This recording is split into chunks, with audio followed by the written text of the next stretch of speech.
કન્સેપ્ટનું નામ છે સામાજિક વિજ્ઞાનની સફર. આ કન્સેપ્ટનું નામ સામાજિક વિજ્ઞાનની સફર એટલા માટે રાખવામાં આવ્યું છે કારણ કે એક કન્સેપ્ટ નહીં પરંતુ હું ત્રણ કન્સેપ્ટ સાથે ચાલુ છું. પહેલો કન્સેપ્ટ મારો એ છે કે આ ડિજિટલ પોસ્ટ તમે જોઈ રહ્યા છો કે તમે અહીંયા જોશો કે દરેક જગ્યાએ તમને એક ડિજિટલ પોસ્ટ જોવા મળે છે.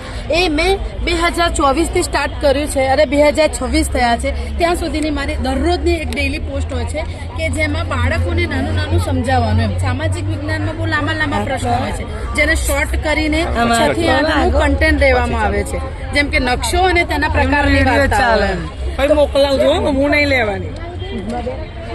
તો આ બધા જે એમને બાળકોને ડિજિટલ પોસ્ટ દ્વારા મોકલવામાં આવે છે તેમજ એ લોકો દરરોજ પ્રાર્થના સભામાં પણ આનો ઉપયોગ કરે છે. બીજો કન્સેપ્ટ મારો એ છે કે બાળકોને અમુક મુદ્દાવાળા શબ્દો હોય છે, પ્રશ્નો હોય છે કે જેમાં કન્ફ્યુઝ થતા હોય છે તો એના માટે જેમ કે ભારતના 8 રાજ્યોમાંથી કર્કવૃત્તિ તેના માટે એક સૂત્ર બનાવવામાં આવ્યું છે. મમ્મી પણ ગુજરાતી છે, મ તો મધ્યપ્રદેશ, મી તો મિઝોરમ, પ તો પશ્ચિમ બંગાળ, એવી રીતે અલગ અલગ કે 6 જિલ્લામાંથી કર્કવૃત્તિ પસાર થાય છે. તો કપાસ મેં આગ ક્ષેત્રફળની દ્રષ્ટિએ સૌથી મોટા રાજ્યો તો રાજમામા યુપી ગયા. આવી રીતે અલગ અલગ સૂત્રો બનાવીને પણ રાખ્યું છે. અને ત્રીજો મારો કન્સેપ્ટ એવો છે કે જનરલી બાળકોને આપણે એમ કહીએ કે વિજ્ઞાનની કૃતિ બનાવવાની છે તો એ લોકો એમ જ સમજે કે આપણે વિજ્ઞાનની કૃતિ બનાવવાની છે. સામાજિક વિજ્ઞાનમાં કૃતિ બને એવું બાળકોને છે નહીં. તો એ કન્સેપ્ટ એમને ક્લિયર કરાયો કે આપણે સામાજિક વિજ્ઞાનમાં પણ અલગ અલગ કૃતિઓ બનાવી શકીએ છીએ. એ નમૂના માટે હું થોડાક લઈ આવી છું કે સંચાર માધ્યમો છે, વાતાવરણની સ્તર રચના છે, જમીનના પ્રકારો છે.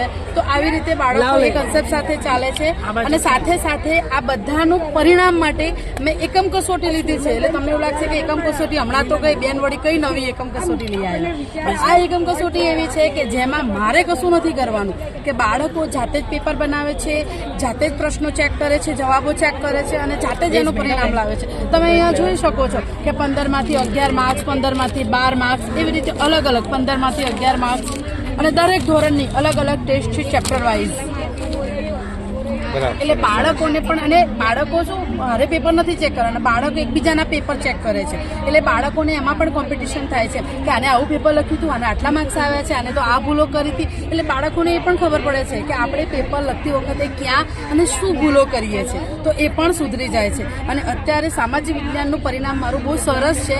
એટલે બાળકોને પણ આમાં રસ લેતા થયા છે અને એમને પણ સામાજિક વિજ્ઞાન હવે સરળ લાગે છે.